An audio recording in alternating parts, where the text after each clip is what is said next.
All right, hi everyone. Just a minute. Good afternoon. Good afternoon, sir.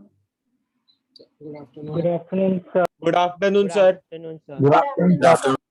So last class में हम लोगों ने जो पढ़ा था उसमें वो कोई क्वेश्चन नहीं सर. No, sir. सर एक डायग्राम नहीं समझ आया. बताओ कौन सा? सर वॉन्डर वॉल्स रेडियस में.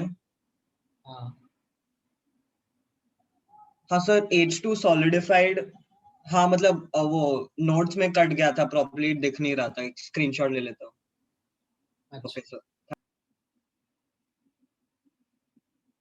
ओके ठीक है. उसके अलावा किसी को और कुछ पूछना है? No sir. No sir. चलो ठीक है. तो हम लोग कंटिन्यू करते हैं with the exceptions in the atomic size. मैंने आपको लास्ट क्लास में पी ब्लॉक के एक्सेप्शंस के बारे में बताया था. Yes, sir. Yes sir. Gallium or aluminium. Gallium और एल्यूमिनियम का. And also I had asked you about the reason for it. Yes, sir. So because you said Poor that screening you of did not Poor screening of 3D Yes, electrons. sir. P block का Z effect count. ठीक है. Poor shielding of 3d electrons की वजह से z effective बढ़ जाता है, जो कि Radius कम होता रिस्पॉन्सिबल होता है for shrinking the Yes, size sir. Of helium का एटम. Right, great. एंड उसी को कंटिन्यू करते हुए हम लोग डी ब्लॉक के अंदर भी एक्सेप्शंस के बारे में बात कर लेते हैं. ठीक है. डी ब्लॉक के अंदर अक्रॉस अ पीरियड पहले चलते हैं. Across a period what is the general expectation of size? Atomic size decreases to the Decreases, noble sir. gas और फिर noble gas का थोड़ा ज्यादा होता है.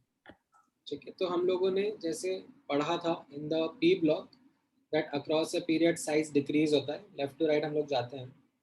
ठीक है. एक्सेप्ट वहाँ पे नोबल गैसेस का हम लोगों ने डिस्कस किया था अलग से, बिकॉज उनके लिए van der Waals radius report करा जाता है.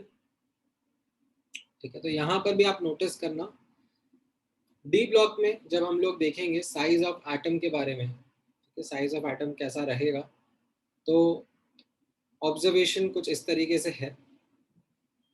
ठीक है. यहाँ पे आप नोटिस करोगे across a period size decrease होता है. ठीक है. यहाँ पर don't need to remember the values. I have just drawn a graph. On the Y axis the size is there and on the X axis we are going in the increasing atomic number. Sir graph copy करने की भी जरूरत नहीं है ना? हाँ, मतलब आपको लाइक एक जनरल रफ आइडिया रहना चाहिए. You don't need to mark each and every element and be highly accurate. थोड़ा थोड़ा आइडिया आपको रहना चाहिए. तो आप यहाँ पे नोटिस करोगे किस तरीके का ट्रेंड प्रेजेंट है when we are going across a period. So as you can see I have divided the graph into 3 parts. ये पहला वाला पार्ट जो है, this is the normal trend that we see, that left to right जब हम जा रहे हैं तो एटम्स का साइज डिक्रीज कर रहा है. ठीक है. Then there is this middle part which I have highlighted, which is not really an exception. Okay, it's not on the lines of an exception, but you can say it is noticeable. We say that size of atoms almost constant हो जा रहा है. जैसे आप यहाँ पे notice करोगे iron, cobalt, निकल, their size is almost the same. ज़्यादा डिफरेंस नहीं है उनके साइज में. And then there is a third part to this graph where you can see elements का atomic size increasing. This is not as per the normal trend. Normal trend के हिसाब से तो decrease ही करता रहना चाहिए था, but यहाँ पर as you are noticing that copper and zinc का size, ठीक है, is going to be more than their left वाले elements. ये observation समझ में आई सबको? Yes, sir. Yes, sir. Yes, sir. Reason हम लोग अभी explore करेंगे, but ये observation clear है. Yes sir. और इस ऑब्जर्वेशन को अब याद भी रखना है आपको. ठीक है. दैट किस तरीके से डी ब्लॉक में अक्रॉस अ पीरियड फ्लक्चुएशन हो रहा है। सर आप एक बार वापस रिपीट कर सकते हो ऑब्जर्वेशन? हाँ, 3 ऑब्जर्वेशन है। लेफ्ट टू राइट जब हम जा रहे हैं साइज डिक्रीज हो रहा है, देन ऑलमोस्ट कांस्टेंट हो जा रहा है, and then towards the end increase कर जा रहा है। And this is happening in all the rows, all the periods of D block. 3D series में बात कर लें कि 4D सीरीज में बात कर लें कि 5D सीरीज में बात करें, सारी रोज जो है D block की उनमें ऐसा एक कंसिस्टेंट सा ऑब्जर्वेशन दिख रहा है। ठीक है, so now let's try to understand what explains these observations. तो सबसे पहला ऑब्जर्वेशन तो नॉर्मली है, this is how a normal trend behaves. Left to right Z effective बढ़ता है जिसकी वजह से साइज कम होता है। बट देन ये जो साइज यहाँ पर ऑलमोस्ट कांस्टेंट हो गया, उसके लिए क्या एक्सप्लेनेशन है, उसके लिए आप यहाँ पे नोटिस करना। The explanation comes in the following way that across a period size decrease करता है। ठीक है, दैट इज ट्रू। बट अगर आप नोटिस करोगे तो डी ब्लॉक में that decrease in size is not as rapid और steep as it was in P block. Reason you can understand by noticing the Z effective का formula. Z effective का formula क्या था? Z minus sigma. Yes sir. Yes. Yes, sir. अब जब हम left to right जाते हैं तो Z तो 1 से बढ़ता है, और सिग्मा कैसे बढ़ता है? वो आपने पढ़ाया था। ठीक है, वो डिपेंड करेगा कि हम लोग इलेक्ट्रॉन कहाँ पर ऐड कर रहे हैं। एस में ऐड कर रहे हैं। एस। ठीक है, तो अब यहाँ पर कैसा होता था, नोटिस करना। पी ब्लॉक में तो कैसा होता था कि इलेक्ट्रॉन कहाँ पर ऐड होता था? P और S के ब्लॉक में। राइट, जो सेम ग्रुप में जिसमें हमारा वैलेंस इलेक्ट्रॉन होता था उसी में ऐड होता था। हाँ सर। Yes sir. ठीक है, सो यहाँ पर इलेक्ट्रॉन एडेड इन, यहाँ पर इनफैक्ट मैं वैल्यूज भी नहीं आपके साथ शेयर करता हूँ, मैं आपको सब्जेक्टिवली बता देता हूँ। Let's not actually get into the values because वो वैल्यूज से आप थोड़ा ज़्यादा ही प्यार करने लगते हो। And I want to highlight the fact कि Slater's rule isn't that values driven, isn't something जो कि बहुत ज़्यादा एक्यूरेट है, बट आप सब्जेक्टिवली समझ लोगे। पी ब्लॉक में जो हम लोग इलेक्ट्रॉन ऐड कर रहे हैं वो कहाँ पर ऐड हो रहा है? Electron gets added in NS-NP group. Yes, sir. Yes sir. जो हमारा आउटर मोस्ट ग्रुप है उसी में इलेक्ट्रॉन ऐड हो रहा है। हाँ सर। Yes, sir. जब मैं डी ब्लॉक में इलेक्ट्रॉन ऐड कर रहा हूँ तो इलेक्ट्रॉन किधर ऐड होता है? यहाँ पर ND और NF. NDF। N-1D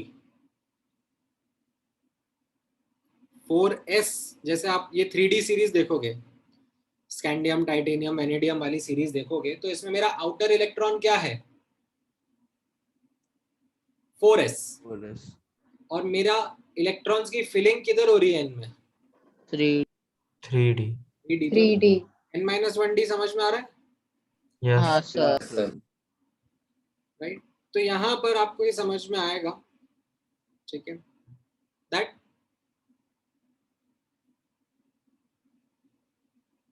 in case of D block जो इलेक्ट्रॉन्स ऐड हो रहे हैं वो किधर जा रहे हैं? N-1th शेल में जा रहे हैं। Yes, sir. ठीक है, वाइल मेरा जो वैलेंस इलेक्ट्रॉन है वो किस में है? Valence electron is in NH shell. NS, है ना। और यहाँ पर भी क्या हो रहा है? यहाँ पर पी ब्लॉक में electron gets added in the NS-NP group while the valence electron is where? NS-NP group only. ठीक है, is in NS या NP, है ना। हाँ सर। तो अब अगर आपको मैं बोलूंगा कि शील्डिंग कौन ज्यादा क्रॉस कर रहा है तो आपको यहाँ पर ये समझ में आएगा कि ये ज्यादा, क्योंकि N-1th शेल में चला गया ना, ये 0.85 कंट्रीब्यूट करेगा ना सिग्मा को। Yes, yes sir. सर। और यहाँ वाला कितना कंट्रीब्यूट करेगा? 0.35. 0.35. ठीक है, अगर आप उस पॉइंट्स याद रखोगे. अगर आप नहीं भी याद रख रहे हो तो भी चलेगा, मतलब you can still subjectively understand कि ये n-1th शेल में इलेक्ट्रॉन जा रहा है तो ये ज़्यादा शील्डिंग करेगा as compare to nth shell के अंदर ही अगर इलेक्ट्रॉन जा रहा है तो सिग्मा का जो वैल्यू है वो डी ब्लॉक में ज़्यादा होता है. ठीक है, तो जो z इफेक्टिव का वैल्यू है उसका जो इंक्रीमेंटल चेंज होगा वो ग्रेजुअल होगा ना हाँ सर. डी ब्लॉक में as compare to in P block. तो ये स्टेटमेंट अब आपको समझ में आया. The size decrease across a period in D block is not as rapid और steep as observed in P block. यहाँ पे ज्यादा ग्रेजुअल होता है. Is this clear? Yes, sir. Yes, sir. Yes, sir. ठीक है, तो उसकी वजह से हम लोग समझ रहे हैं कि यहाँ पर साइज डिक्रीज कर रहा है but then it kind of decreases in a more gradual manner as we move further across the period. ठीक है, तो ये साइज कांस्टेंट या ऑलमोस्ट कांस्टेंट होने के पीछे का अंडरस्टैंडिंग समझ में आ रहा है? Yes, sir. Yes, sir. अच्छा, देन हम इस थर्ड ऑब्जर्वेशन के बारे में बात करते हैं. Copper, zinc, palladium, platinum, silver, gold, ठीक है, कैडमियम, मरकरी, इनके बारे में अपन नोटिस कर रहे हैं कि साइज थोड़ा बढ़ गया है. Now do you remember anything common between these elements?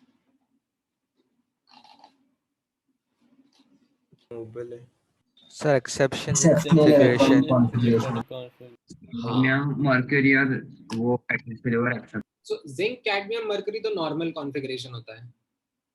ठीक है, but copper, silver, gold, platinum, palladium, इनमें अपन ने कैसा देखा था?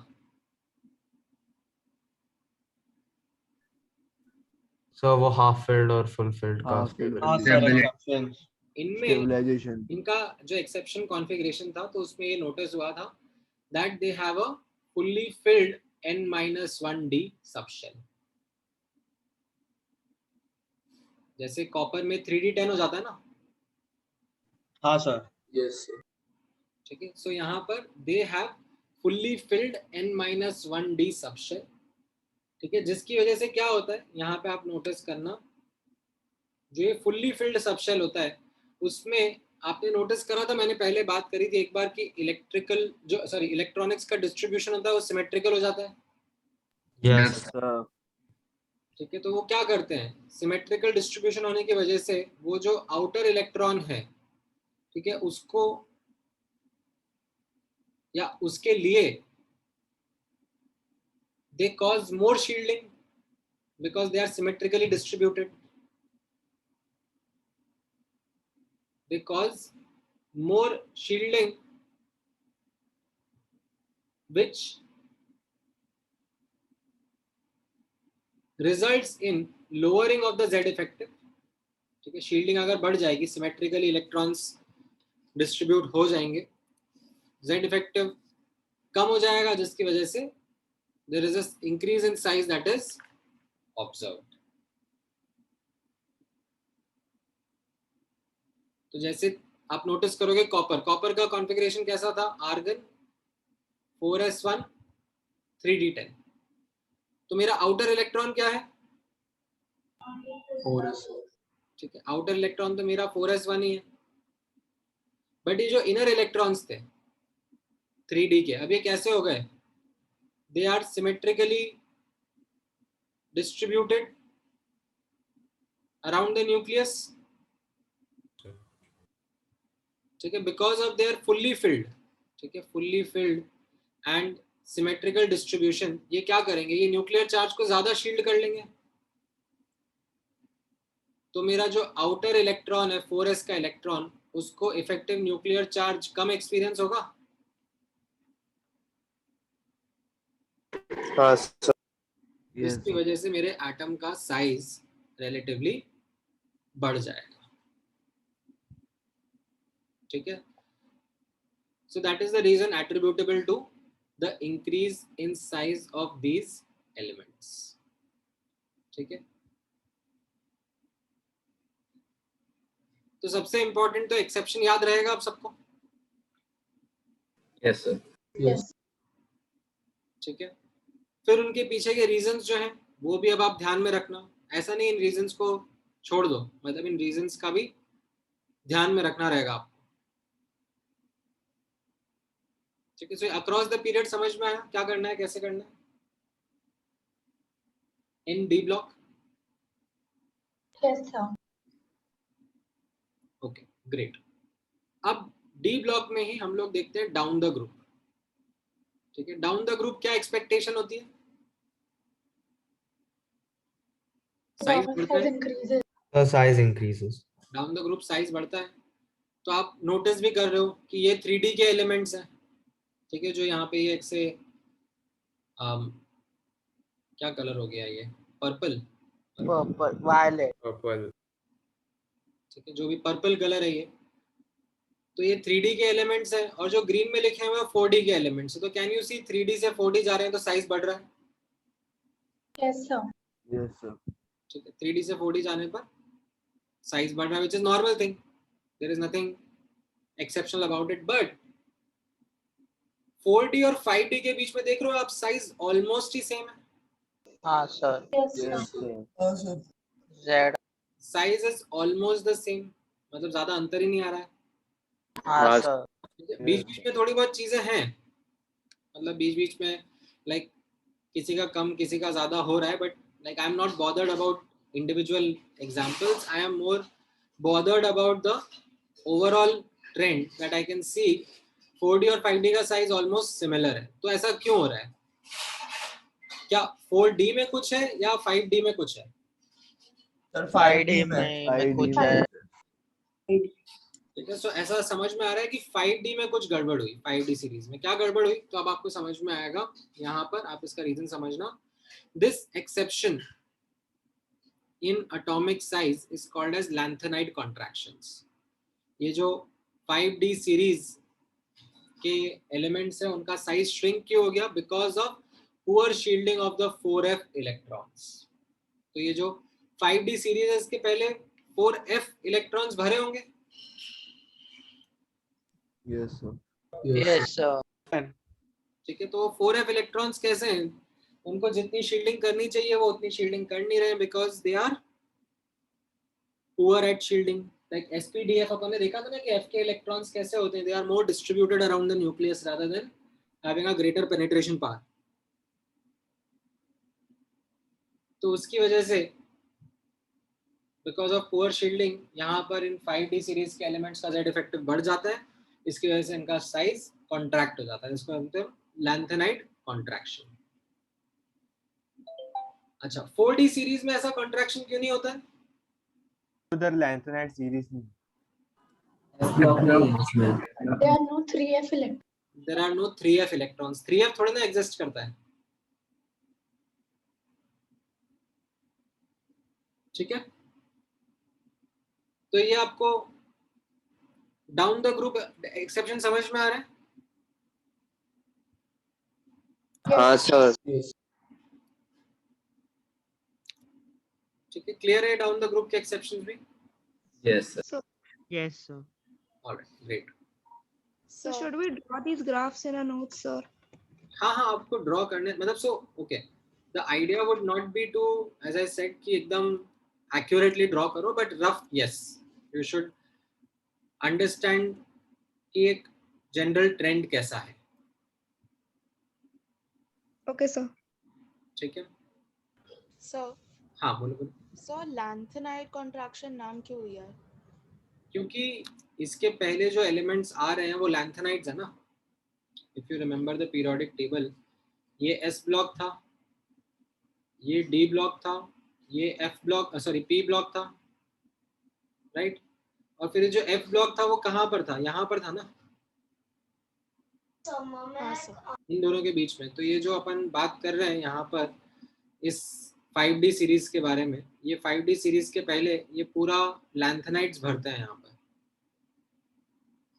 एंड वो लैंथेनाइड्स जो होते हैं उनमें इलेक्ट्रॉन 4f में जाता है, which is poor at shielding. ठीक है sir, thank you. That's why the name lanthanide contraction.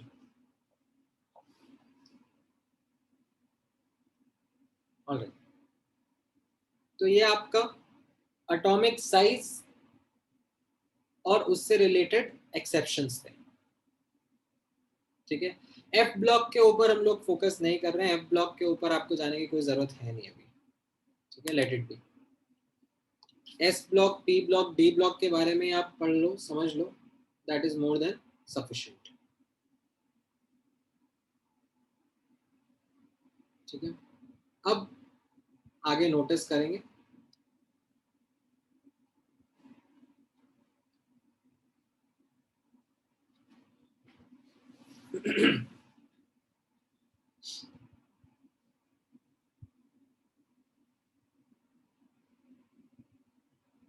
आगे यहाँ पे ध्यान देना, साइज ऑफ आयंस, इनका भी हम एक सेट ऑफ कंपैरिजन कर लेते हैं। काफी आसान है, आई थिंक ये फेयरली इंट्यूटिव है। इफ आई आस्क यू कि एक कटायन का साइज एक एटम के कंपैरिजन में कैसा रहेगा, तो you don't need me explaining that.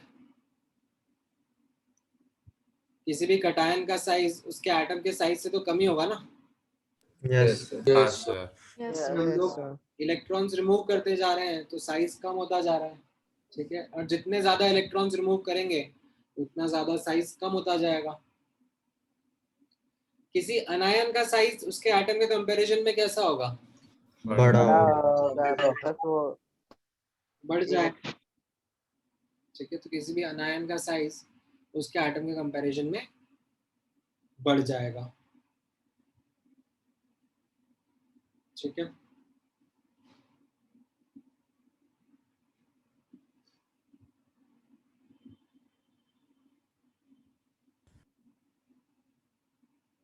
Alright, सो यहाँ पर जैसे जैसे मैं इलेक्ट्रॉन ऐड करता जाऊंगा साइज भी मेरा बढ़ता जाएगा, ठीक है। अब नोटिस करना that we can also do comparison between isoelectronic ions, ठीक है। ये तो कैसे आयन थे, ये तो मैंने उसी एलिमेंट के आयंस को कंपेयर करा, ठीक है। एक गिवन एलिमेंट, उसी के आयंस को मैंने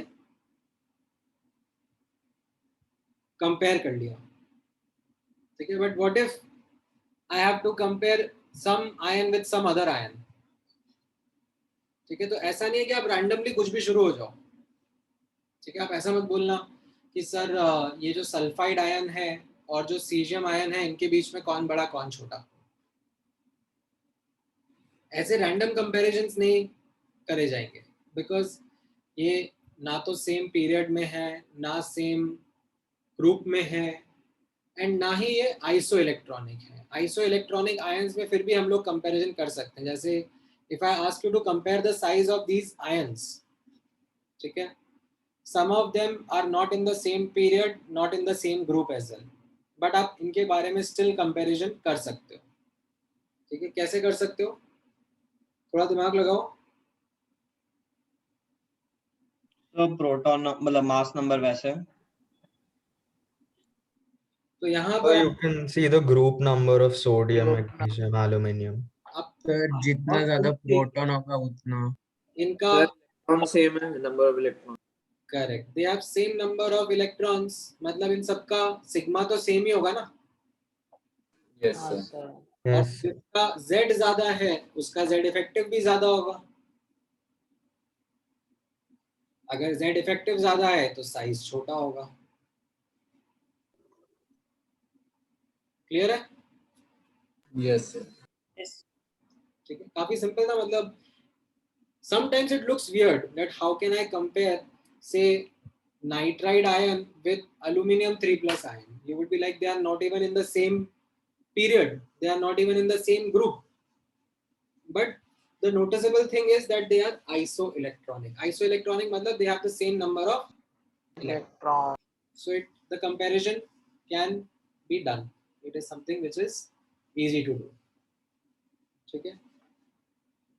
अगर मैं आपको ऐसे कुछ और एग्जांपल पूछूं, ठीक है, let's say if I ask you between K plus and Cl minus, नहीं K प्लस एंड कौन सा बोलूं मैं, argon. हाँ, K plus and Cl minus ion, correct. किसका साइज बड़ा, किसका साइज छोटा होगा? Cl माइनस का ज्यादा होगा Cl ना माइनस साइज। का बड़ा होगा। दोनों आइसो इलेक्ट्रॉनिक हो गए, दोनों में 18 इलेक्ट्रॉन्स है। Yes sir. और इसका Z ज्यादा हो जाएगा पोटेशियम का, तो इसका साइज छोटा हो जाएगा। Yes sir. ठीक है, सो ऐसे कंपैरिजंस आपको आने चाहिए। अच्छा, having said this, there are these two exceptions that you ought to remember. ठीक है, H minus ion, ठीक है। In fact before I in fact go further, एक छोटा सा मैं आपको आइडिया दूंगा, ठीक है। Just something to, again don't remember the data, ठीक है, don't remember the data, just want to highlight a small fact. So अगर हम Na एटम का साइज देख रहे हैं और उसको Na प्लस आयन के साइज से कंपेयर कर रहे हैं, तो कितना अंतर आएगा?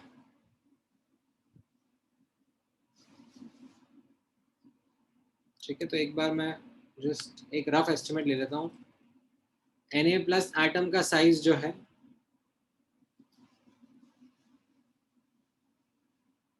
ठीक है, कौन सी वेबसाइट से लें? कोई भी ढंग की वेबसाइट से ले लो, not any random website,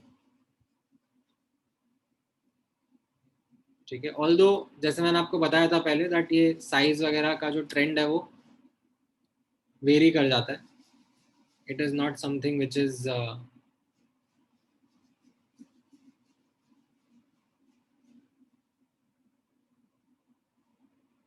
very clearly seen.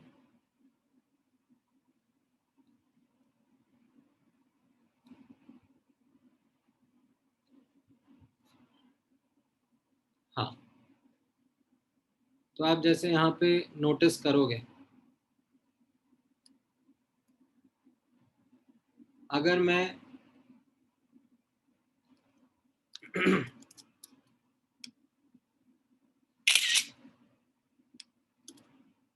ठीक है, don't remember the values at all.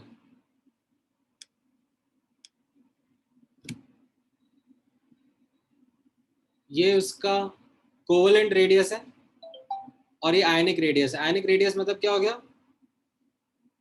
+1 ion जो है, लिथियम सोडियम, इनका आप देख रहे हो, तो can you see there is अ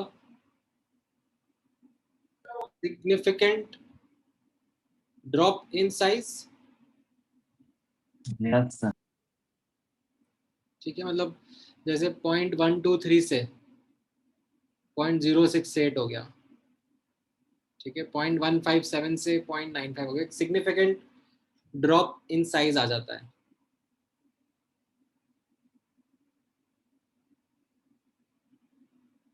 ठीक है, यहाँ पर एक्चुअली कैसा है कि पूरा का पूरा शेल भी निकल रहा होता है, ठीक है, that is also an important factor. And अगर मैं अनायन के बारे में बात करूं, तो अनायन का भी जो साइज होता है, ठीक है, don't remember the values, these are just, मैं ऐसे पर्ड्यू यूनिवर्सिटी का कोई लिंक मिला है, उससे वैल्यूज उठा के डाल रहा हूँ।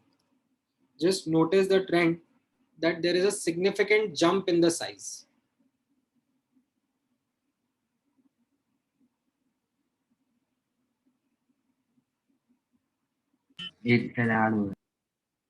ठीक है, एक इलेक्ट्रॉन ऐड करने पर सिग्निफिकेंट जंप आ रहा है यहाँ पे, ठीक है, नोटिस कर लिया आप लोगों ने?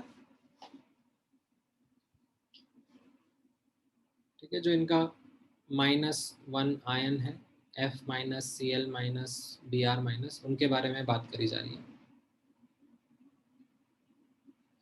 अच्छा, हैविंग अंडरस्टूड दिस, अब मैं आपको ये एक्सेप्शन के बारे में भी बता सकता हूं। तो यहाँ पर आप नोटिस करना दैट H माइनस आयन जो हाइड्राइड आयन होता है, ठीक है, जनरली तो हाइड्रोजन पॉजिटिव आयन बनाता है, बट अगर हाइड्रोजन अल्कली मेटल्स के साथ कंबाइन कर रहा होता है तो वो अनायन भी बना लेता है। ठीक है, H minus ion hydride ion कहते हैं उसको। ये हाइड्राइड आयन का साइज एक्चुअली फ्लोराइड आयन से भी बड़ा होता है। ठीक है, ये एक्सेप्शन है। Exception in the sense you might have a general expectation कि जो फ्लोराइड आयन है वो तो सर सेकंड पीरियड में है और हाइड्रोजन जो है वो फर्स्ट पीरियड में है, तो आपके दिमाग में एक थॉट प्रोसेस होगा कि यस, अगर हम लोग फ्लोराइड आयन का साइज कंपेयर करेंगे तो वो तो सोडियम आयन, सॉरी ये H माइनस आयन से बड़ा होना चाहिए ना। बट ये एक्सेप्शन है, ध्यान में रखोगे दैट H माइनस आयन का साइज, ठीक है, दैट इज सिग्निफिकेंट और you can say significantly increased upon adding that electron। जो इसका एक प्रोटॉन है वो दो इलेक्ट्रॉन्स को इतने अच्छे से नहीं संभाल पाता है।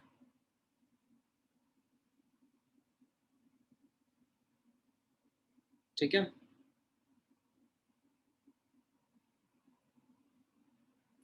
तो यहाँ पर जो H माइनस का साइज है वो F माइनस से बड़ा रहेगा।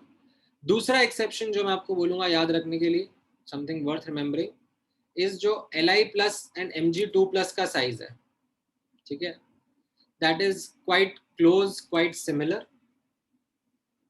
ठीक है, इनफैक्ट स्लाइटली Li प्लस का साइज Mg2 प्लस से बड़ा होता है। ठीक है, नॉट बाय मच, स्लाइटली।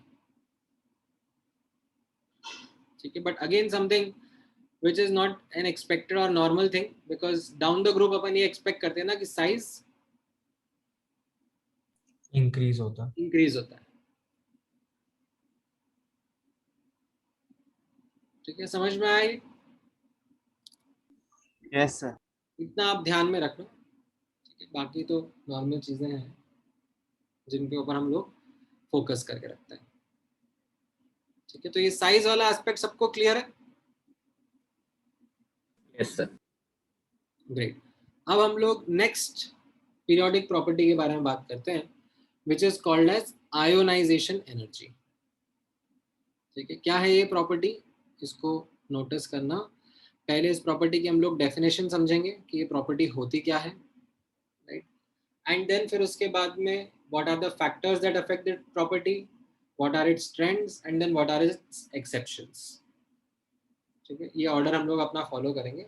तो सबसे पहले ये प्रॉपर्टी समझ लेते हैं, आयोनाइजेशन एनर्जी प्रॉपर्टी क्या होती है। इसके पहले वैसे आप लोगों ने ये देखा हुआ है, पढ़ा हुआ है, समझा हुआ है। ठीक है, Bohr's model Bohr's model sir पढ़ा हुआ है, and that is something which you have understood primarily for a single electron species कि n इक्वल टू 1 से n इक्वल टू इन्फिनिटी ले जाने में कितनी एनर्जी लगेगी, उसको आयोनाइजेशन एनर्जी बोलते हैं। ठीक है, but a more general definition which is there for multi electron atoms also, ठीक है, वो आप नोटिस करना है यहाँ पर। That definition goes in the following manner. ठीक है, minimum energy required to remove outermost electron from an isolated gaseous atom is called its ionization energy। और यहाँ पे आप नोटिस करना that there is another term that is coined called as ionization enthalpy। ठीक है, ये एक थर्मोडायनेमिक टर्म है। ठीक है, अभी के लिए आप आयोनाइजेशन एनर्जी और आयोनाइजेशन एंथैल्पी को सिमिलर ही ट्रीट करना, although there is a thermodynamic difference. ठीक है, राइट हैंड साइड में मैंने हाईलाइट करा हुआ है।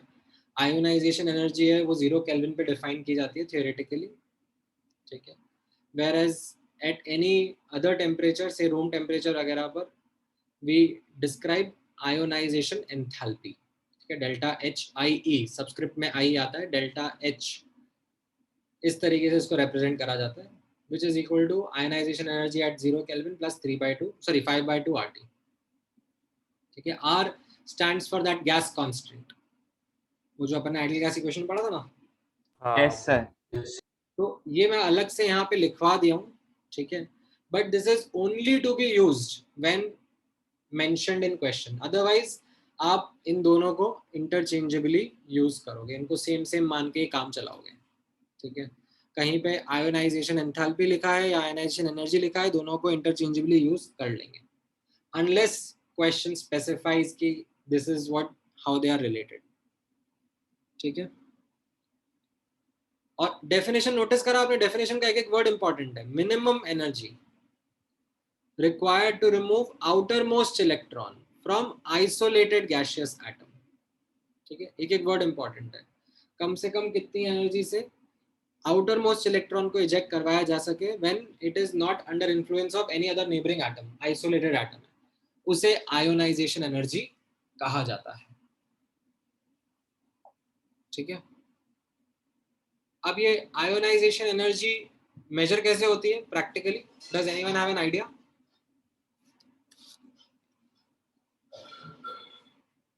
No sir. सर स्पेक्ट्रम से वापस। करेक्ट, स्पेक्ट्रम से ही इसकी अंडरस्टैंडिंग डेवलप करी जाती है। So you look at the spectrum of an atom. Sir उसका डिस्चार्ज ट्यूब में गैसियस लेना पड़ेगा ना सर, काफी दो इसमें वेट करना पड़ेगा। करेक्ट, मैं आप लोगों के साथ एक वीडियो शेयर करता हूँ। ठीक है, पुराने जमाने का वीडियो है, like it is from the time when. Sir अभी देखना है कि क्या? अभी नहीं देखना है, बाद में देखना है। मैं आपके साथ बस शेयर कर देता हूँ, शेयर भी नहीं कर रहा हूँ मैं, नोट्स में एम्बेड कर दे रहा हूँ। ठीक है, वरना आप देखने ही चले जाओगे। सर वरना लेक्चर के लास्ट में डाल दूंगा ना जूम चैट में लिंक। नहीं, जूम चैट पैट में तो लास्ट में भूला जाएंगे। मैं सर सर तो आप लेक्चर के बाद ही देख लेंगे, नहीं तो फिर सर जब आएंगे उसके बाद देख पाएंगे। हाँ सर, फिर वो बाद में नोट्स आते फिर भूल जाते। सर इसमें लिंक कितनी सारी? ये आप देख लेना। Sir, is there any way to prevent that last part of the page from getting cut out? What last part? Sir, जब आप नोट्स का हाँ, PDF शेयर करते हो तो एंड में हमेशा वो एक पार्ट कट जाता है। हाँ सर, और मतलब आपके बाद में पेजेस confusion ऐसे होता है। आधा आधा हो जाता है फर्स्ट और सर सेकंड। उसको करने में सर 2 मिनट वेस्ट होता है सर हर पेज में। आधा आधा पार्ट मतलब? सर आधा शेयर लिखा हुआ होता है ना है PDF ऊपर वाले का। पेज पे होता है और आधा लिखा हुआ नीचे वाले पेज पे होता है सर। अच्छा, वैसे कह रहे हो? हाँ, मतलब I do it for a deliberate reason actually। मतलब there is another way in which I can do it, but then what happens is जो PDF के साइज होते हैं वो 15 MB 25 MB, तो वो मेरे लिए एक टास्क हो जाता है मैनेज करना such big size of PDFs। वो फिर सेंड करने वगैरह में भी मतलब नॉनसेंस होती रहती है। तो the way in which I take prints are at a like lower version और रेजोल्यूशन, जिसमें मतलब ये मार्जिन्स वगैरह का फंडा, जो भी एक्स्ट्रा स्पेस खाने वाली चीज़ें होती हैं वो सब नहीं होती हैं। तो the PDFs are typically 2-3 MB के अंदर आ जाते हैं। तो ठीक है, वो छोटी सी आपके लिए इनकन्वीनियंस है, बट आई थिंक धीरे धीरे आदत पड़ जाती है। हाँ सर। सर अभी थोड़ा कम देर लगता है लेकिन समझने में क्या लिखा। हाँ, तो अब यहाँ पे नोटिस करना। ठीक है, बाकी मैं एक बार ट्राई करता हूँ अगर if I can eliminate that margin thing also. Let me search, but I think मैंने पहले भी ट्राई करा हुआ है बट हुआ नहीं था। सर वो हो रहा है क्योंकि ना सर आप जो नोट्स बना रहे ना उसका पेज है ना वो बड़ा है और PDF का वो पेज छोटा है, उसके लिए कट रहा है नीचे से। वो मार्जिन का नहीं, पेज का इशू होता है। मतलब there are kind of things that are play here. It is not as simple जैसा आप वर्ड डॉक्यूमेंट में प्रिंट देते हो, वैसा नहीं है ये। One note is something different है। मैं वन नोट में भी मैकबुक पे काम कर रहा हूँ, तो क्या माइक्रोसॉफ्ट का टूल है जो कि एप्पल के OS पे चल रहा है, तो उसमें क्या होता है कुछ फीचर्स फंक्शनैलिटी और इनोवेट हो जाते हैं, तो उस वजह से ये सब रेस्ट्रिक्शंस रहते हैं। But anyways, sir MacBook pro है आपके पास? नहीं एयर। ठीक है, तो अब यहाँ पे फोकस करते हैं आयोनाइजेशन एनर्जी के ऊपर।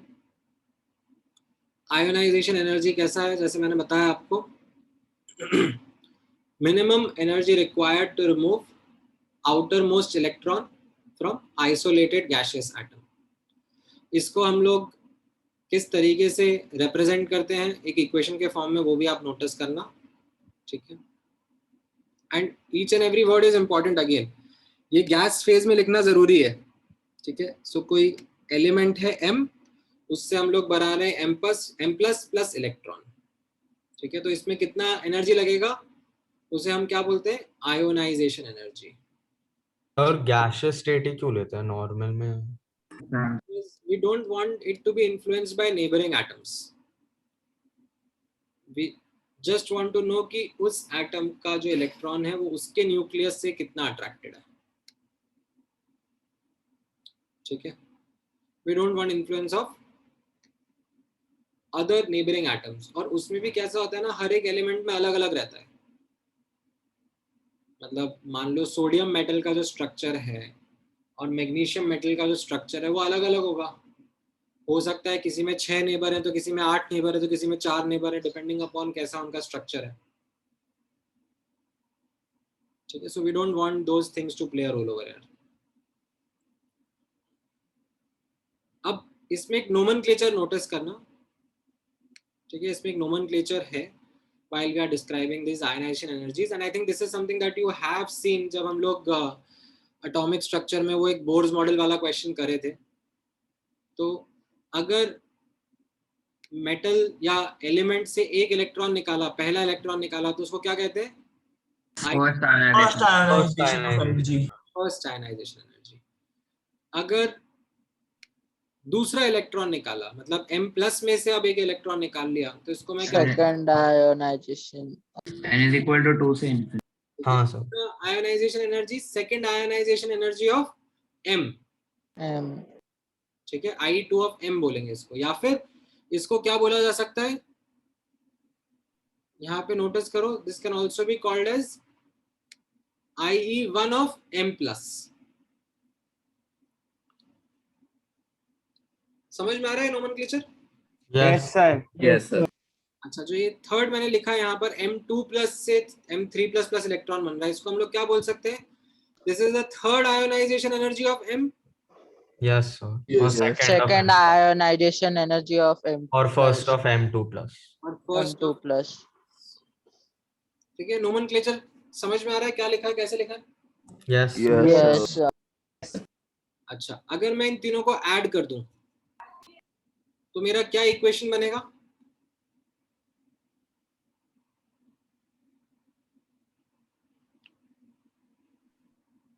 तो समझा नहीं कर. अगर मैं इन तीनों को ऐड कर दूं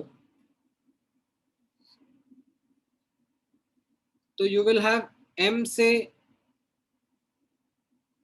3 plus. डायरेक्टली m3 प्लस, है ना. ये m प्लस कैंसिल आउट हो जाएगा ना. Yes, sir. हाँ सर. ये m plus cancel out, m2 plus cancel out. अगर मैं इन तीनों को ऐड कर दूं तो ये इक्वेशन बन रही है m से m3 प्लस 3 इलेक्ट्रॉन. तो इसमें कितना एनर्जी इन्वॉल्व होगा? First I plus second I plus third. Third eye. ठीक है. तो यहाँ पर ध्यान से लिखना, this is I1 plus I2 plus I3 of m, ठीक है. Don't call this I3. Sometimes I have seen students calling this I3 कि सर 3 इलेक्ट्रॉन्स रिमूव कर रहे हैं ना. ये नहीं है. I3 means third electron remove करना, ना कि 3 इलेक्ट्रॉन्स रिमूव करना. समझ में आया? Yes. Yes, sir. ठीक है. तो नोमेनक्लेचर का ध्यान रखना, इस पे मैं क्वेश्चंस करवाऊंगा आपसे, ठीक है. देखेंगे हम लोग अभी.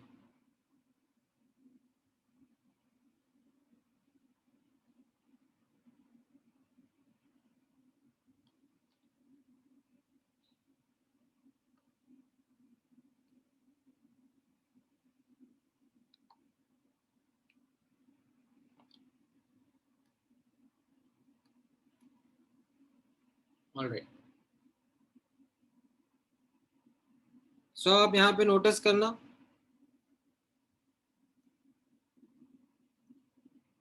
इसका यूनिट्स इलेक्ट्रॉन वोल्ट पर एटम, राइट, या फिर जूल पर मोल या किलो जूल पर मोल, और उसका इंटर कन्वर्जन भी आपको आता है। ठीक है, तो क्या होता है आयनाइजेशन एनर्जी, वो समझ में आ गया? Yes, sir. What is the term exactly that is that clear with everyone now? Yes, sir. Yes, sir.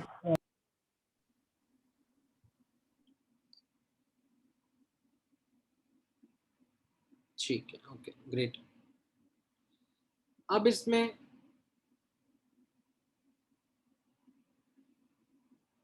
कुछ इंपॉर्टेंट पॉइंट्स नोटिस करना। किसी भी एलिमेंट के लिए, फॉर एनी एलिमेंट, ठीक है, B it noble gas also, successive ionization energy is going to be in an increasing order. What do I mean by that? कि किसी भी एलिमेंट में से अगर मैं इलेक्ट्रॉन निकालता जा रहा हूं, ठीक है, तो मुझे और ज़्यादा एफर्ट लगाना पड़ेगा। अगर मैंने एल्यूमिनियम में से एक इलेक्ट्रॉन निकाल लिया, दूसरा इलेक्ट्रॉन निकालने के लिए और जान लगानी पड़ेगी, तीसरा निकालने के लिए और ज़्यादा जान लगानी पड़ेगी। समझ में आया? क्यों? क्योंकि वो प्रोटॉन्स तो उतने ही है सर, बट इलेक्ट्रॉन का रिपल्शन कम होते जा रहा है। इलेक्ट्रॉन कम होते जा रहे हैं ना, वो जो इलेक्ट्रॉन्स हैं वो अब हो सकता है न्यूक्लियस के ज्यादा पास भी हो, तो उनको निकालने में और ज्यादा एफर्ट लग रहा हो। हाँ सर। ठीक है, many things are at play over here, but yes the understanding is that sir जैसे जैसे इलेक्ट्रॉन निकालते हैं उनका अट्रैक्टिव फोर्स बढ़ता जाता है ना? Correct, Distance also decreases. Nuclear force बढ़ता है। करेक्ट। ठीक है, तो विद इन एन एलिमेंट, अभी मैं अक्रॉस एलिमेंट कंपैरिजन करना स्टार्ट नहीं कर रहा हूँ, वो मैं थोड़ी देर में करूंगा। अभी मैं विद इन एन एलिमेंट बता रहा हूँ कि विद इन एक element successive ionization energies are always in increasing order. ठीक है, all right, now after understanding this property, let's understand the factors it depend upon. ठीक है, दो फैक्टर्स तो हमेशा कॉमन रहेंगे। क्या क्या फैक्टर होता है?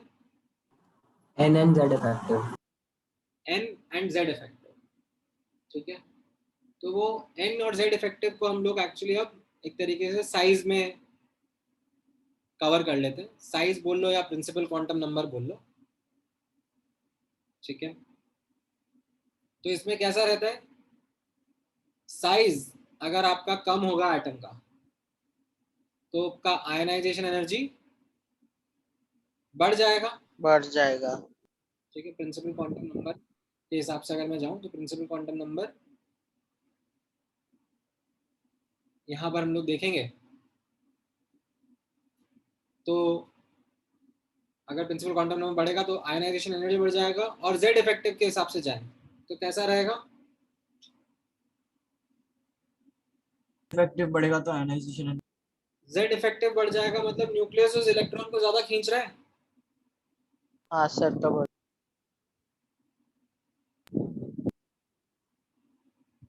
राइट, तो आयनाइजेशन एनर्जी कैसा रहेगा इसमें? बढ़ेगा बढ़ने से। आयनाइजेशन एनर्जी भी बढ़ जाएगा। ठीक है, अच्छा, अब ये हमारे प्राइमरी फैक्टर्स होते हैं which help us understand the trend. Apart from these, there are two other factors which play an important role.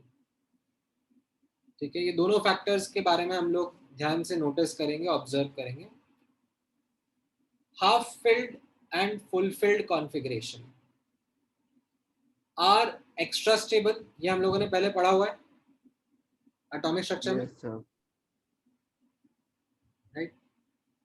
So because of these half filled or fully filled configuration, ठीक है, यहां पे आप notice करोगे that अगर मैं electron remove कर रहा हूं किसी हाफ फिल्ड या फुल्ली फिल्ड कॉन्फ़िगरेशन में से, तो द एनर्जी रिक्वायर्ड इज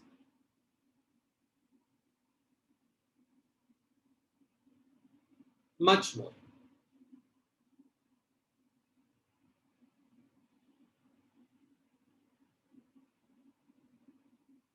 ठीक है, थोड़ा एक्स्ट्रा एनर्जी लगता है।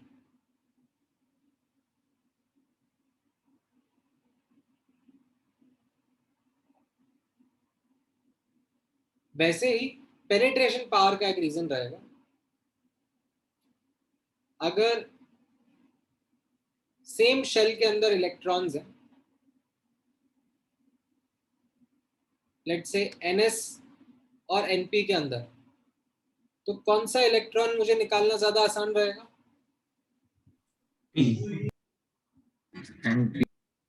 NP का इलेक्ट्रॉन निकालना ज्यादा आसान रहेगा। क्यों? क्योंकि न्यूक्लियस से ज्यादा फार होगा। जो NP का इलेक्ट्रॉन है उसकी पेनिट्रेशन पावर कम है, it spends lesser time closer to the nucleus. S का जो इलेक्ट्रॉन है उसकी पेनिट्रेशन पावर ज्यादा है, it spends more time closer to the nucleus, right? So based upon these,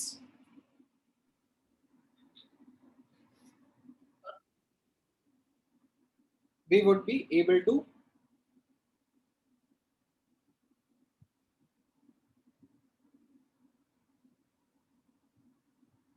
explain some trends, ठीक है, जो मैं आपके साथ डिस्कस करूंगा। प्राइमरी फैक्टर्स ये रहेंगे जो मोटा मोटा ट्रेंड डिसाइड करते हैं। इन सेकेंड और थर्ड जो फैक्टर मैंने लिखा है, they are called as secondary factors, ठीक है। वो कैसा रोल प्ले करेंगे, कहाँ पे प्ले करेंगे, वो मैं आपको समझाऊंगा, ठीक है। उसके लिए मैंने एक नोट यहाँ पे लिखा हुआ है that this third and fourth factor they play role while comparison between adjacent elements, ठीक है। जो प्राइमरी एंड सेकेंडरी फैक्टर है वो कैसे हैं? जो प्राइमरी फैक्टर्स हैं, पहले दोनों फैक्टर हैं, वो कैसे? They work across a period, down the group, through out the table, उनका यूज किया जाता है। बट ये वाले जो फैक्टर्स हैं, थर्ड फैक्टर, फोर्थ फैक्टर, इनका कंपैरिजन, इनका यूज आएगा कब? जब हम एडजेसेंट एलिमेंट्स के बीच में कंपैरिजन कर रहे हैं, ठीक है। इनको अब हम कैसे करना है वो यूज करने में मैं बताऊंगा आपको, ठीक है। सबसे पहले इन दो फैक्टर्स के ऊपर, इन प्राइमरी फैक्टर्स के हिसाब से, can you tell me what will be the overall trend of ionization energy in the table?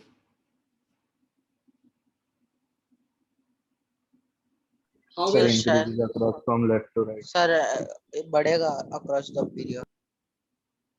ionization energy will increase across a period? Yes sir. Yes sir.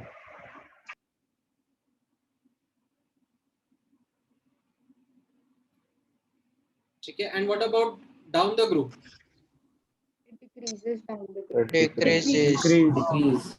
N बढ़ रहा है. Decrease करेगा, ठीक है। तो इसके हिसाब से अगर मैं आपसे पूछूं, is this statement correct?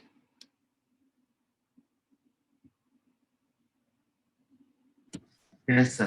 Yes, Yes sir. sir. Yes. Left to right हम लोग जा रहे हैं, तो आयोनाइजेशन एनर्जी बढ़ रहा है, और ऊपर से नीचे जा रहे हैं तो आयोनाइजेशन एनर्जी कम हो रहा है। तो हीलियम का हाईएस्ट रहता है और सीजियम का लोएस्ट रहता है, ठीक है। फ्रैंक्शियम वगैरह का हम लोग डिस्कशन नहीं करते, रेडियो एक्टिव एलिमेंट्स वगैरह, इनमें ज्यादा कुछ जाने का मतलब होता नहीं है, ठीक है। We don't bother about them in general. Sir आप एक और बार सेकेंडरी फैक्टर एक्सप्लेन कर सकते हाँ हाँ हो? हाँ, अभी करेंगे, रुको रुको। सेकेंडरी फैक्टर्स का तो यूज आएगा ना, एग्जांपल के थ्रू मैं बताऊंगा। ओके. हाँ, Sir, in the secondary factors for penetration power, N has to be same. No? Then only we can compare. हाँ हाँ, so I'll talk about them. Okay, so let's use the secondary factors while comparing ionization energy of these elements. हम लोग second period में हैं, ठीक है। Second period के elements आपको सबको याद है क्या क्या होते हैं? Yes sir. हाँ सर. ठीक है।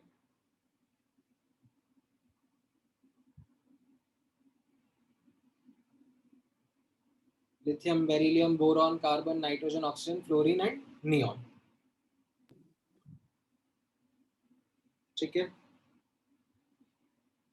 नाउ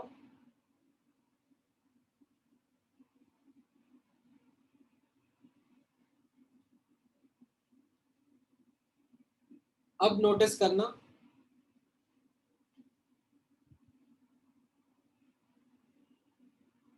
एक जनरल एक्सपेक्टेशन हमारी कैसी रहेगी, across a period ionization energy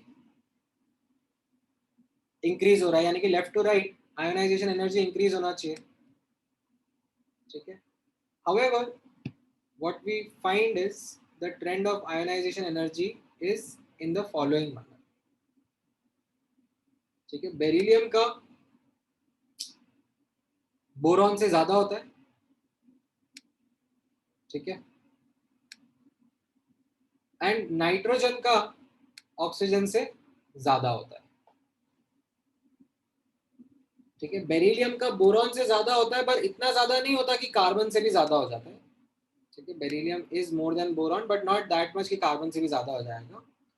nitrogen का ऑक्सीजन से ज्यादा होता है, बट इतना नहीं कि फ्लोरीन से भी ज्यादा हो जाएगा, ठीक है। यहीं पे एक लोकल फ्लक्चुएशन आता है ट्रेंड में। नाउ नोटिस करना that these fluctuations are what is getting explained by those secondary factors. तो कैन यू सी बेरिलियम और बोरॉन के इलेक्ट्रॉनिक कॉन्फ़िगरेशन में what we find is that beryllium से इलेक्ट्रॉन 2s में से निकालना है और बोरॉन में से 2p में से निकालना है, ठीक है।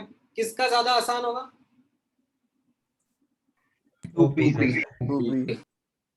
2p में से ज्यादा इलेक्ट्रॉन निकालना आसान हो गया। क्यों? बिकॉज 2p का पेनिट्रेशन पावर कम था एज कंपेयर टू 2s का, ठीक है। बट ऐसा नहीं था कि ये फैक्टर अब कार्बन पे भी एक्सटेंड हो जाता है, नहीं, it just worked with the adjacent element only. And why did I say that? Because not just this example, there are many examples also in which I will show you that this effect is between adjacent elements only, not extending beyond, ठीक है। ये factor है but ये इतना dominating नहीं है कि ये मतलब लाइक पूरे के पूरे पीरियड में ही लाइक चेंज शो कर दे। It plays a role, but it plays a role between adjacent element। समझ में आया अभी मैं क्या कहना चाह रहा था? सर ये adjacent element सिर्फ पीरियड के अक्रॉस होता है ना, ग्रुप डाउन द ग्रुप नहीं होता ना, मतलब लाइक दैट? नहीं नहीं, adjacent मतलब across a period, right? Okay sir, ठीक है। वैसे ही आप देखोगे नाइट्रोजन और ऑक्सीजन के बीच में, डू यू सी और can you point me a reason why nitrogen का ionisation energy came more than oxygen? half filled subshell. half filled p subshell. ठीक है, you can see that in nitrogen you have half filled p subshell and उससे electron remove करना थोड़ा सा मेहनत भरा काम हो गया, उसमें ज्यादा एनर्जी लग गई, तो इसलिए नाइट्रोजन की आयनाइजेशन एनर्जी ऑक्सीजन से ज्यादा है, बट इतनी भी ज्यादा नहीं है कि वो फिर फ्लोरीन से भी ज्यादा हो जाए, ठीक है। It just increased because of this factor, but as compare to what oxygen का ionisation energy was. Sir can you please repeat, समझा नहीं। आपके सामने पहले मैंने बताया नाइट्रोजन और ऑक्सीजन के बीच में एक्सपेक्टेड ट्रेंड कैसा था, ना ऑक्सीजन का ज्यादा होना चाहिए नाइट्रोजन से। हाँ, बट एक्चुअल में क्या मिला? नाइट्रोजन का ज्यादा है। ऑक्सीजन का ज्यादा। अब by looking at their electronic configuration can you notice something why nitrogen का इज ज्यादा? Yes sir. Just give me 1 minute, 1 minute देना।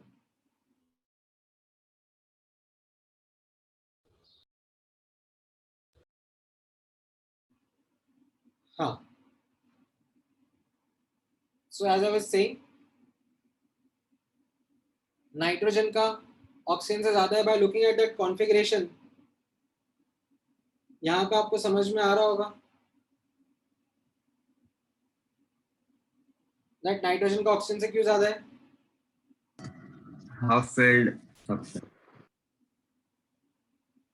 हाँ सर, हाफ फील्ड कॉन्फ़िगरेशन है उसका, ज्यादा एनर्जी लेते हैं। राइट?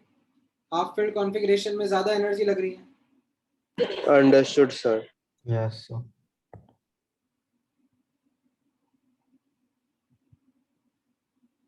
ठीक है,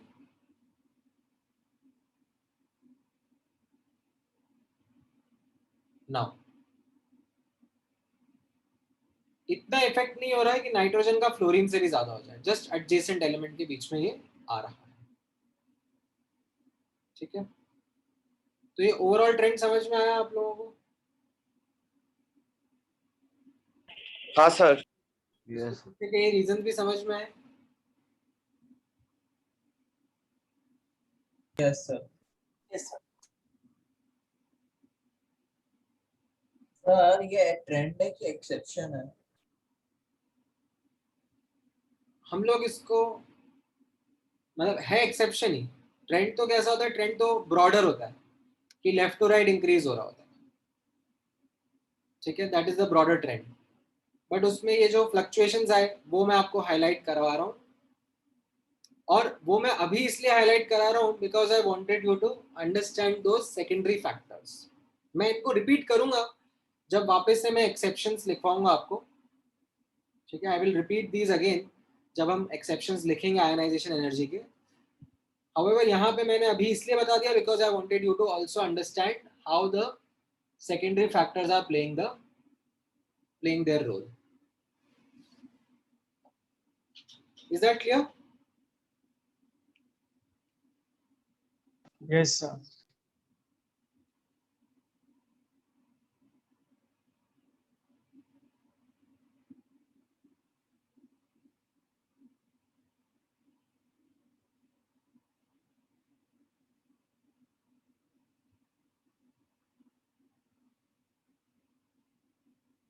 All right.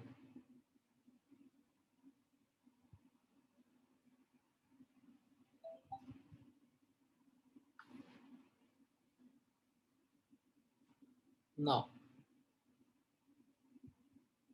अब अगर मैं इसमें आपको IE2 का ट्रेंड बताऊं, समझाऊं, ठीक है, दैट IE2 का कैसा ट्रेंड रहेगा amongst the same elements.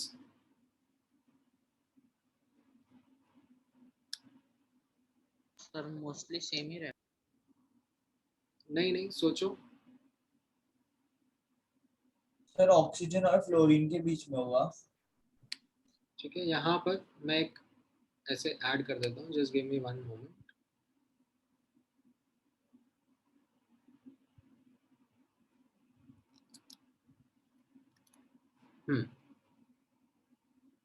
Sir oxygen में फिर वो हाफ फेड सबशेल आ जाएगा।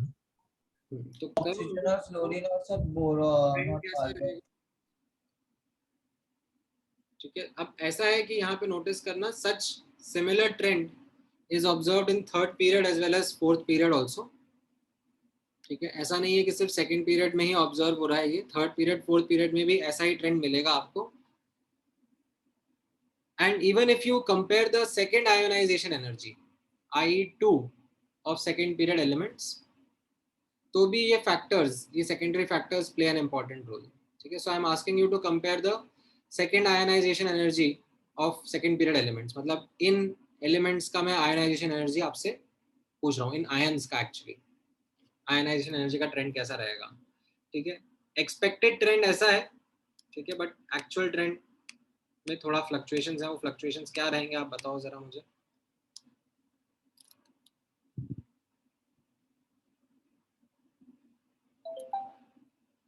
सर ऑक्सीजन में अभी हाफ फेल्ड सबशेल आ जाएगा, और हाफ तो फेल्ड। ऑक्सीजन और फ्लोरीन के बीच में हाँ होगा। सर, तो फिर ऑक्सीजन का ज्यादा हो जाएगा फ्लोरीन से। हाँ सर।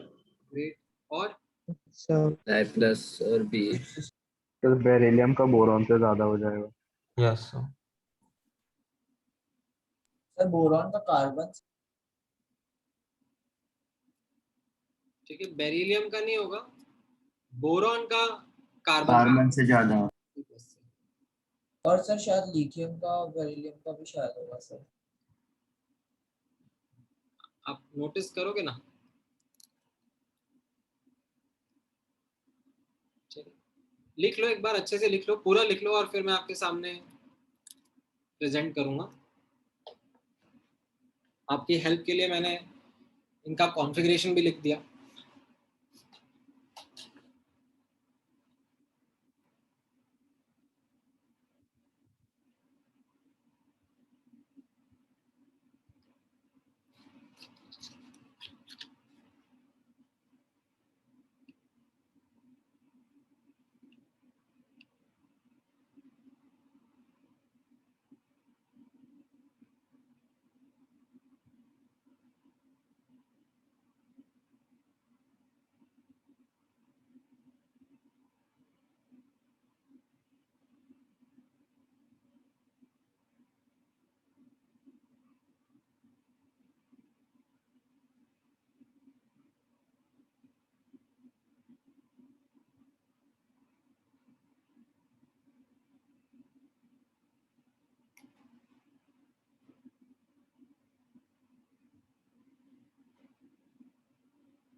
सो यहाँ पर आपको समझ में आएगा लिथियम प्लस का, ठीक है, ये आपके लिए थोड़ा सा नया होगा, I think this is not something which you would be aware about, but lithium plus का बहुत ज्यादा बढ़ जाता है, ठीक है, इन सबसे ज्यादा हो जाएगा, ठीक है। वन ऑफ द रीजंस और द मोस्ट वो क्लोजर टू द वो है, क्या कहते हैं, शेल, फर्स्ट शेल में पूरा का पूरा शेल रिमूव हो गया, सेकंड शेल पूरा रिमूव हो गया। हाँ सर। तो हम फर्स्ट शेल से इलेक्ट्रॉन निकाल रहे हैं, तो फर्स्ट शेल से इलेक्ट्रॉन निकालने में काफी ज्यादा एनर्जी लगती है, ये आपको शायद नहीं पता होगा, दैट्स ओके, ठीक है। आपने पहले बताया था ना कि एक शेयर में होता है तो बॉन्ड। अरे सर उसका काउंट में लेना सर, समझा नहीं सर उसको। ठीक है, बाकी इसमें कैसा रहेगा, left to right increasing trend रहने वाला है, बट कहाँ कहाँ पर एक इंपॉर्टेंट फ्लक्चुएशन दिख रहा है आपको। अब आप नोटिस करोगे यहाँ पर बोरॉन प्लस और कार्बन प्लस में, बोरॉन प्लस का कार्बन प्लस से ज्यादा हो जाएगा, why? Because of that penetration power reason. And O plus का F प्लस से ज्यादा हो जाता है because of that half filled configuration reason. समझ में आया? Yes sir. Yes sir. ठीक है, ये एक एक्स्ट्रा चीज था, ये आपको अभी आइडिया नहीं था, मैं बताऊंगा थोड़े टाइम में कि जब एक पूरा का पूरा शेल गायब हो जाता है तो फिर अगला इलेक्ट्रॉन रिमूव करने में काफी ज्यादा एनर्जी लगती है। इनफैक्ट मैंने बताया था, बट मैंने एक्चुअली शायद वहां पे हाईलाइट नहीं करा। इनफैक्ट ऊपर जब हम लोग इस सक्सेसिव आयनाइजेशन एनर्जी का ट्रेंड देख रहे थे तो आप यहाँ पर नोटिस करोगे aluminium plus, aluminium 2 plus, aluminium 3 plus बढ़ता जा रहा है, ठीक है। फिर what ionisation energy of aluminium 4 plus, ये भी इंक्रीज हो जाएगा ना।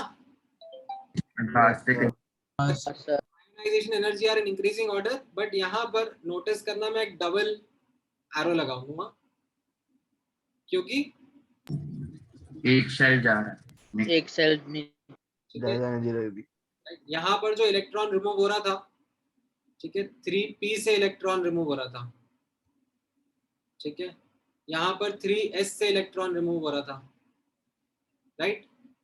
याद आ रहा है ना? और ये फिर क्या होगा, यहाँ पर 2p से इलेक्ट्रॉन रिमूव करना पड़ेगा ना।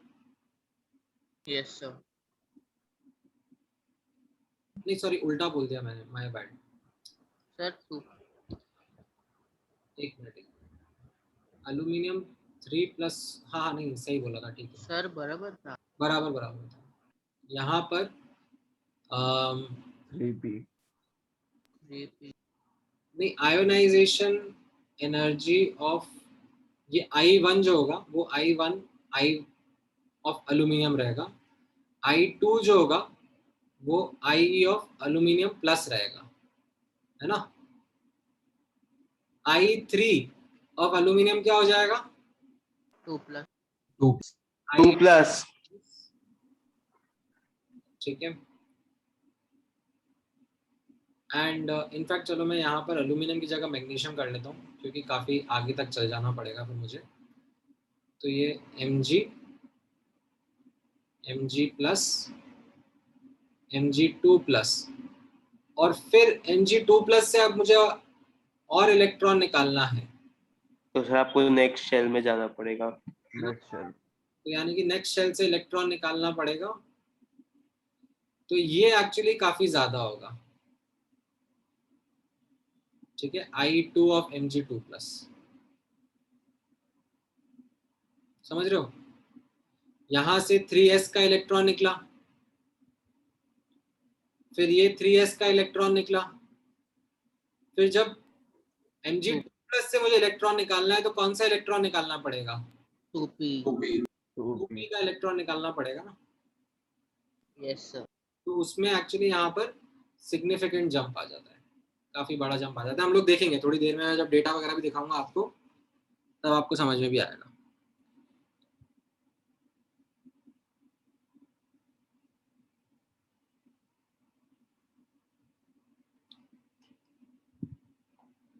ऑलराइट,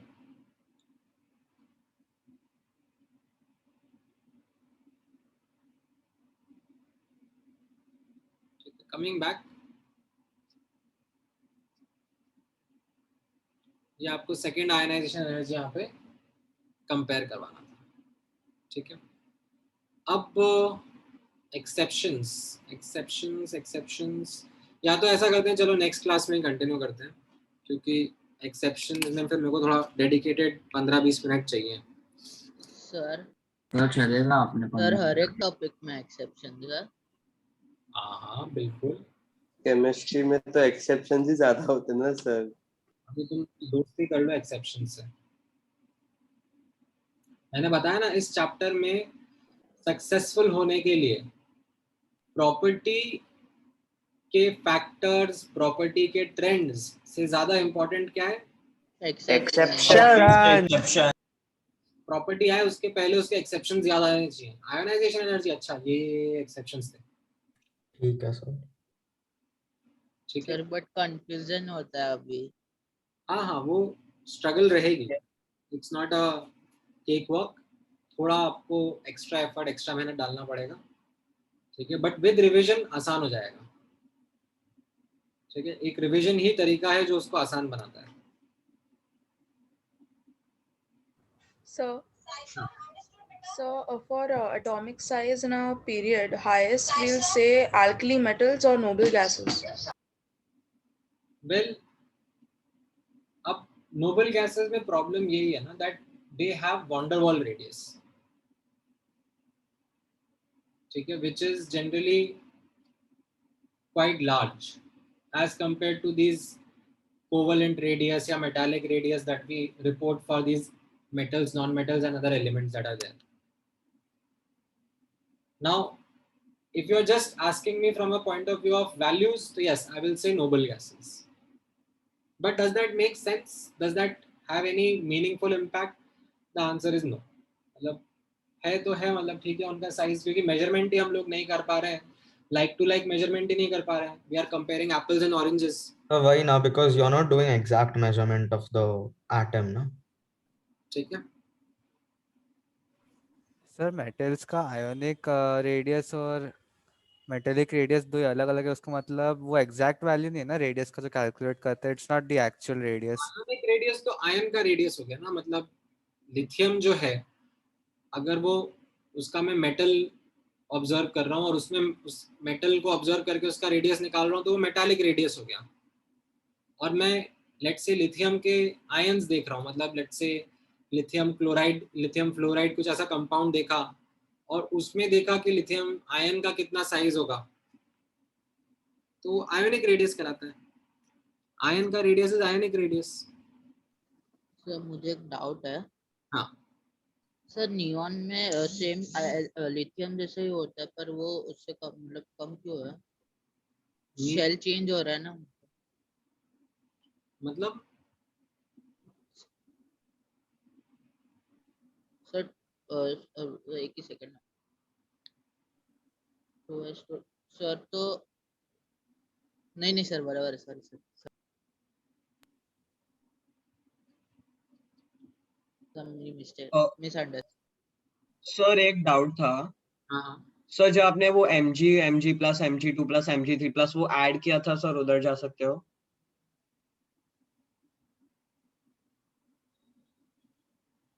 mg2 प्लस, हाँ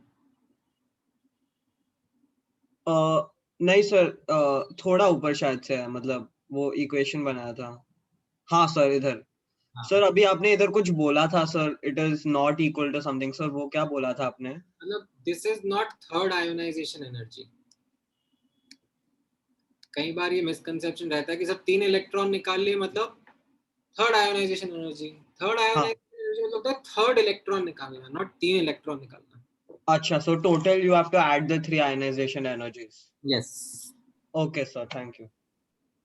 सर अगर हम ट्रेंड ऑफ फोर्थ पीरियड देखेंगे ऑफ साइज, तो उसमें पहले डिक्रीज होगा, उसके बाद इंक्रीज होगा, उसके बाद वापस डिक्रीज होगा।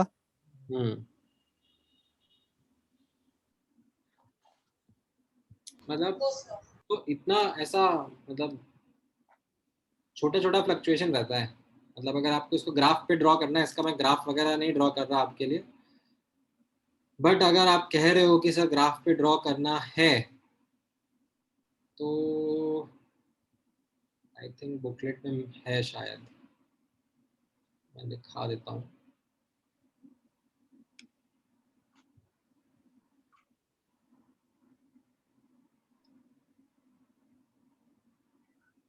हाँ, ये कुछ ऐसा रहता है।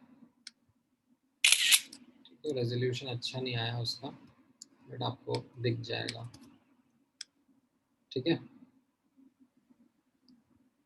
मतलब लिथियम फिर बेरिलियम का बढ़ता है, बट बोरॉन का कम होता है, स्लाइटली कम होता है।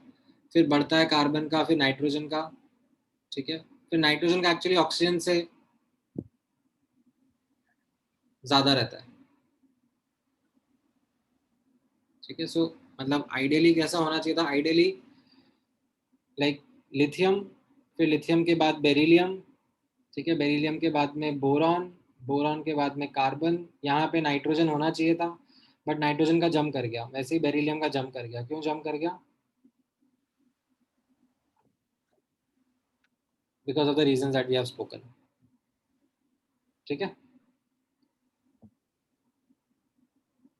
Sir, हाँ, the ionization energy we can, like if you take for metal, we can go up till 4 plus 5 plus 6 plus up till the entire electrons also.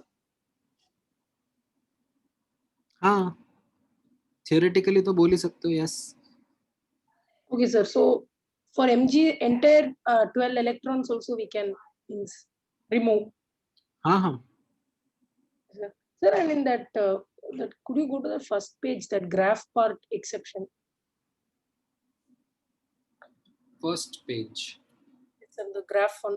हाँ, Yes, sir. So here, like means that Slater's rule we studied. So we are taking the order according to that only, not the Aufbau's rule, no? मतलब That like when we are filling the electrons in one shell. Of के हिसाब से तो जा रहे हैं ना। Okay, Aufbau's only we are going, no? Okay, sir. मतलब 4s के बाद में 3d में इलेक्ट्रॉन ही तो भरते हैं। Yes, sir. Yes, sir.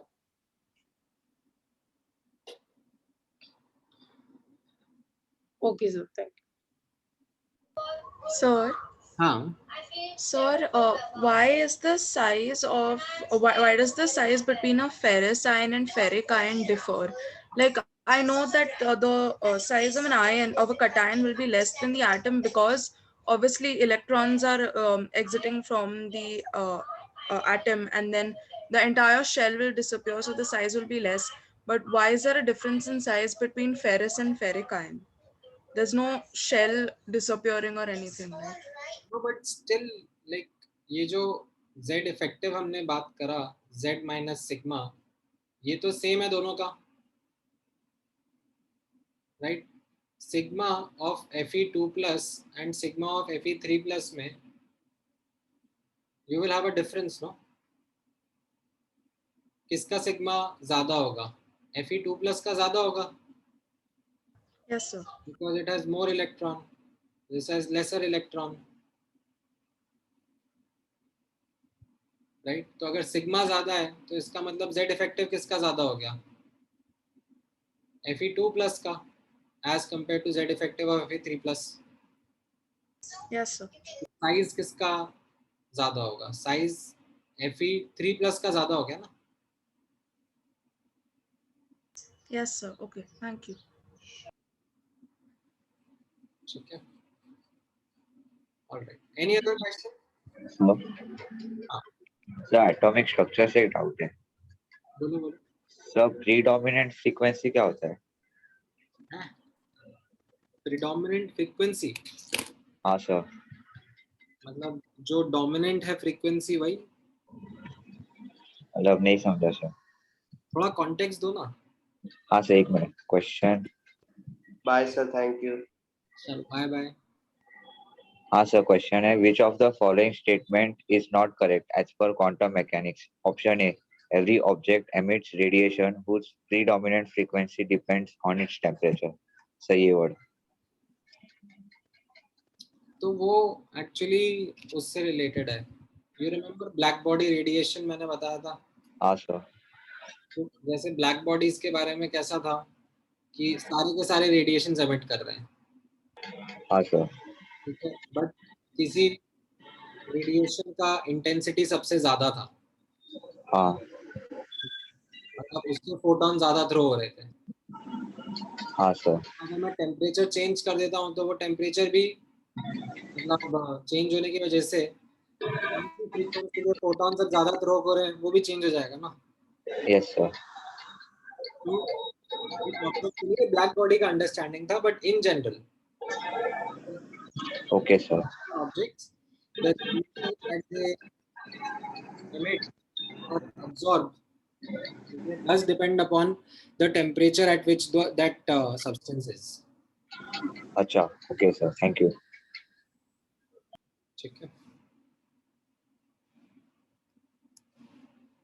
all right, चलो ठीक है then, thank you guys, take care, bye bye.